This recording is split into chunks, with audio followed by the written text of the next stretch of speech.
C'est votre droit, avec l'Ordre des avocats du barreau de Lille. C'est votre droit sur Grand Lille TV en partenariat avec l'Ordre des avocats du barreau de Lille. Aujourd'hui, nous recevons Maître Olivier Cardon. Bonjour. Bonjour.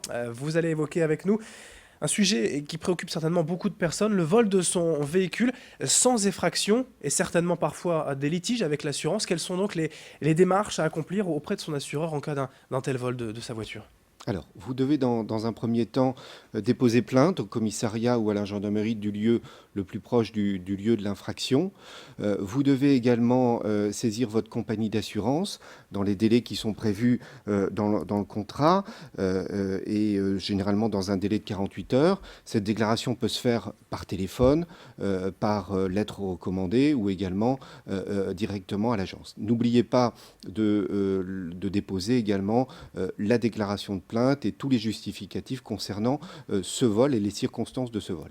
Quels sont les droits à l'indemnisation, surtout de l'assuré, si le véhicule volé est retrouvé ?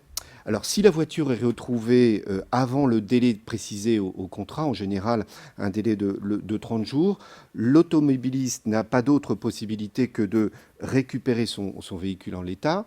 Si ce véhicule est endommagé, l'assurance paiera en principe le montant des réparations dans la limite de la valeur définie au contrat et compte tenu d'une éventuelle franchise. Toutefois, et c'est le point important, de nombreux contrats d'assurance prévoient encore la nécessité de démontrer une effraction du véhicule et des organes de direction, alors même que ces vols par piratage électronique, qu'on appelle moosejacking, représentent maintenant plus de 75% de ces vols.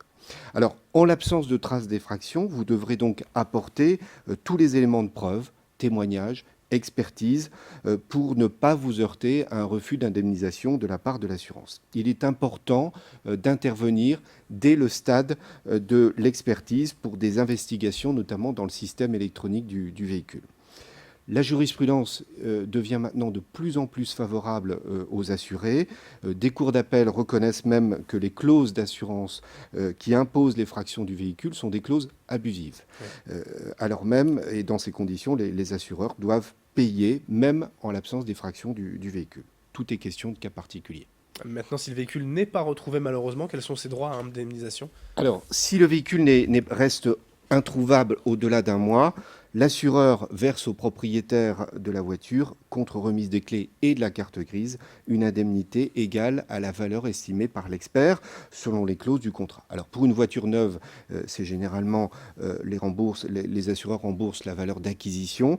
Certains contrats d'assurance prévoient de produire des factures d'achat et d'entretien. Il faudra à ce moment-là produire ces éléments. Parfait, merci et Maître Olivier Cardon d'être venu donc nous éclairer sur ce dossier, les vols de véhicules sans infraction et en cas de litige avec son assureur. Merci. Merci à vous de nous avoir suivis sur Grand Lille TV. Dans un instant, l'information continue. C'est votre droit en partenariat avec l'Ordre des avocats du barreau de Lille. C'est votre droit, avec l'Ordre des avocats du barreau de Lille.